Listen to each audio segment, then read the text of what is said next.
Shalom, shalom, bom dia. Vamos orar juntos?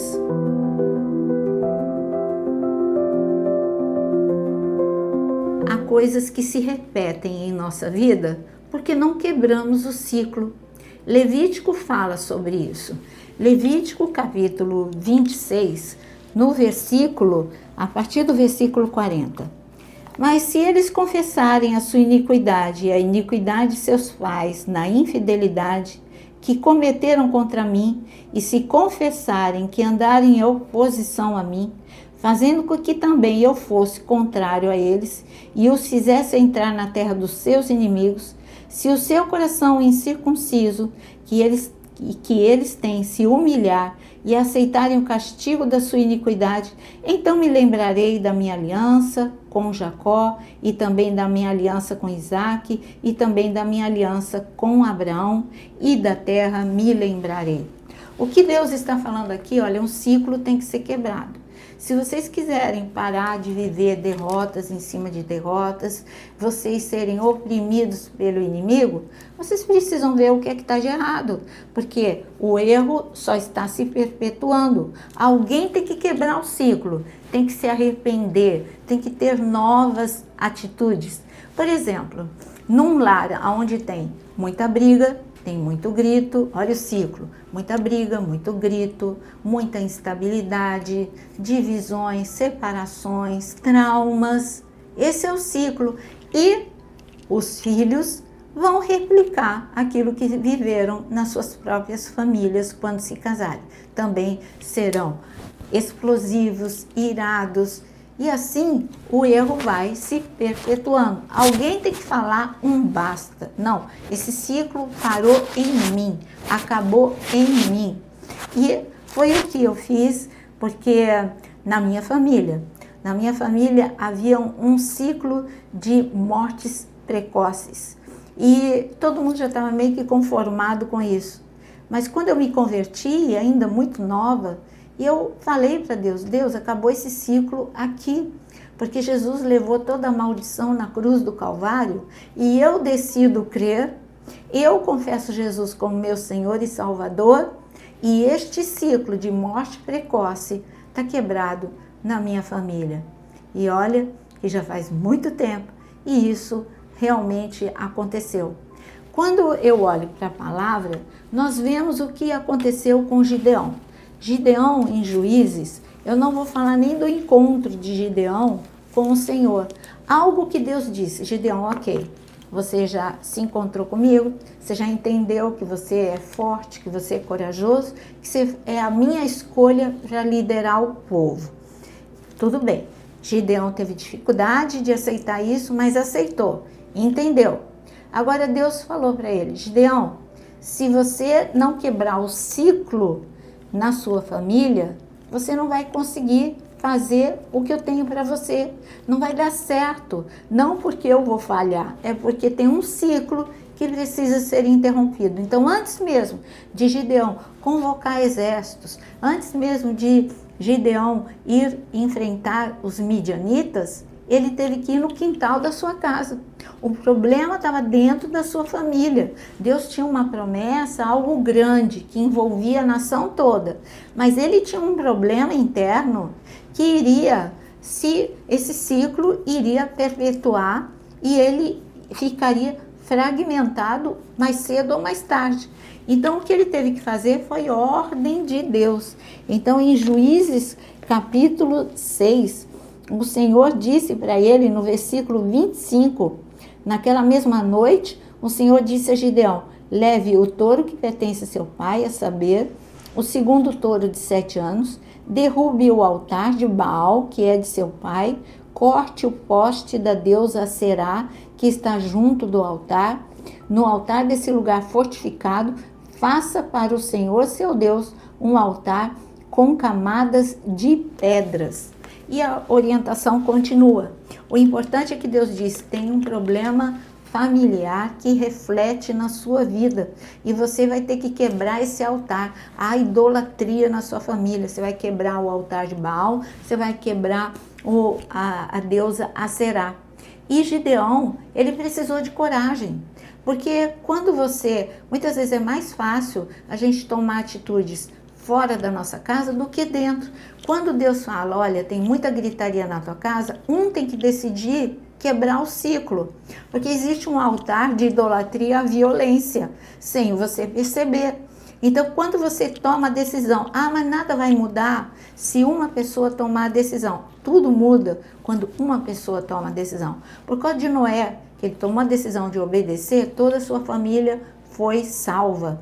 E assim a gente vê o tempo todo. Por causa de uma pessoa, Deus abençoa a muitos. Então, quando você toma essa decisão, então eu vou tomar a decisão eu não grito mais. Eu quero domínio próprio na minha vida. Quando eu tiver com vontade de gritar, eu vou sair do ambiente, eu vou para o banheiro, eu vou orar, eu vou fazer qualquer coisa, mas eu não vou revidar com grito, eu não vou ofender ninguém. Isso é uma decisão muito séria. É uma quebra de altar, porque às vezes você olha Gideão falando, Deus falando com Gideão, e você fala, eu não tenho idolatria na minha vida. Tem sim. Tem problemas a serem quebrados, o ciclo aí. Talvez ninguém perdoa na sua casa e você tem que ser o primeiro. Mas e o que adianta eu perdoar se ninguém perdoa? Tem que ter alguém que quebre o ciclo. Quebre o ciclo e você vai ver. Aqui ninguém beija, ninguém abraça, ninguém diz eu te amo. Seja você essa pessoa, porque você foi chamado para ser sal, você foi chamado para ser luz. Basta uma luz para dissipar as trevas. Então seja você a luz, seja o sal no teu trabalho. Todo mundo fala palavrão, todo mundo fala besteira aqui, fala coisas ou vê coisas que não edificam. Mas você vai ser o único que não vai fazer. E quando aquelas pessoas estiverem passando pelo dia mal, elas vão se lembrar que tem uma pessoa que tem um relacionamento com Deus e eles vão pedir para você orar, porque confia em você. Então nós temos que quebrar ciclo. Eu quero mostrar outra pessoa que quebrou um ciclo e o efeito foi fenomenal. Lembra de Paulo e Silas que foram para a prisão, foram espancados injustamente? Ok, eles à meia-noite, eles adoraram a Deus. E todo mundo reclama, e eles decidiram, todo mundo poderia estar de boca fechada. A maior parte das pessoas que passassem por esse problema, assim agiriam. Não, mas Paulo e Silas, é o que minha mãe sempre falava desde a infância, você não é todo mundo. E eu digo para você não é todo mundo. E então, Paulo e Silas falaram, nós não somos todo mundo, nós vamos adorar. Adoraram, cantaram, veio o terremoto. E todos os prisioneiros foram impactados pela presença de Deus no meio da prisão.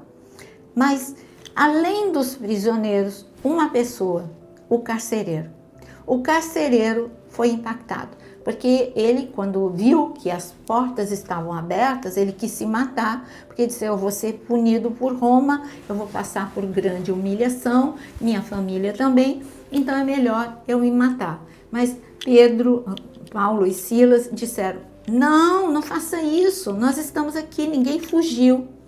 Isso foi tão impactante para o carcereiro, o poder de Deus, a decisão de Paulo e Silas de terem carinho por ele, de não terem fugido para que ele não fosse punido. Tudo isso impactou tanto o carcereiro que ele começou, sabe o que ele fez? Então eu vou ler com você.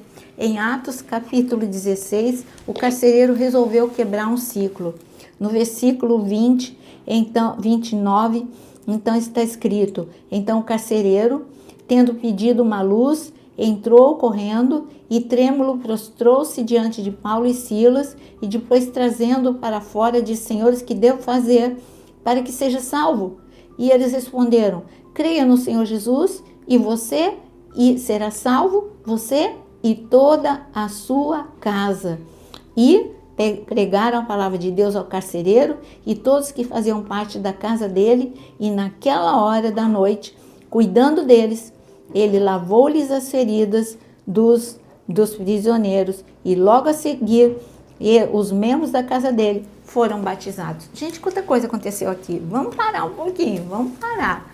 O carcereiro ficou impactado e decidiu quebrar um ciclo. Bom, eu fui treinado para ser cruel, para bater, para manter a pessoa preso, mas eu estou impactado pelo poder de Deus e eu quero quebrar esse ciclo. Então eu vou me humilhar, eu que era orgulhoso, vou me humilhar. Quebrou um ciclo. E ele se humilhou. Falou, o que eu preciso fazer para ser salvo? Paulo e Silas falaram para ele, crê no Senhor Jesus. E então o carcereiro continuou quebrando o ciclo. Quando que um carcereiro iria cuidar da ferida de um prisioneiro? Mas ele lavou, cuidou da ferida dele, levou para a casa dele, deu comida. Olha como ele foi quebrando o ciclo de crueldade, de violência, de ingratidão. A família dele ficou impactada com essa mudança no carcereiro, que quebrou um ciclo. E o que aconteceu? Todos foram salvos. Aquela família nunca mais ia ser a mesma, porque um ciclo foi quebrado. Decida hoje quebrar um ciclo na sua vida e você vai ver o impacto em muitas pessoas e o benefício na sua própria vida. Vamos orar? Fala agora para Deus, escreve aqui nos nossos comentários. Senhor, eu quero quebrar o ciclo, e fala. O ciclo da mágoa, o ciclo da violência, o ciclo da ira, o ciclo da baixa autoestima, o ciclo da ingratidão. Coloque o nome do ciclo, o ciclo da enfermidade, das doenças emocionais. Coloque aqui, porque Deus, Ele está aqui para ouvir a nossa oração. Senhor, nesta manhã, nós queremos declarar que o que não é tratado é transmitido, mas o que é levado à luz é curado. E nós estamos trazendo à luz ciclos que precisam ser curados e interrompidos na vida de cada um. Nós queremos a estação do céu em nossa vida, queremos a Tua vontade, como o Senhor Jesus mesmo nos ensina. Seja feita a Tua vontade aqui na terra, como já foi determinada no céu. E em nome de Jesus, eu quero dizer que debaixo de uma nuvem de glória, o milagre de Deus, quebrando ciclos e trazendo milagres, Senhor, se manifeste nesta manhã, em nome de Jesus. Amém. Deus te abençoe nessa decisão maravilhosa de quebrar ciclos e viva uma nova estação com o Senhor. Deixe o seu like e compartilhe com muitos.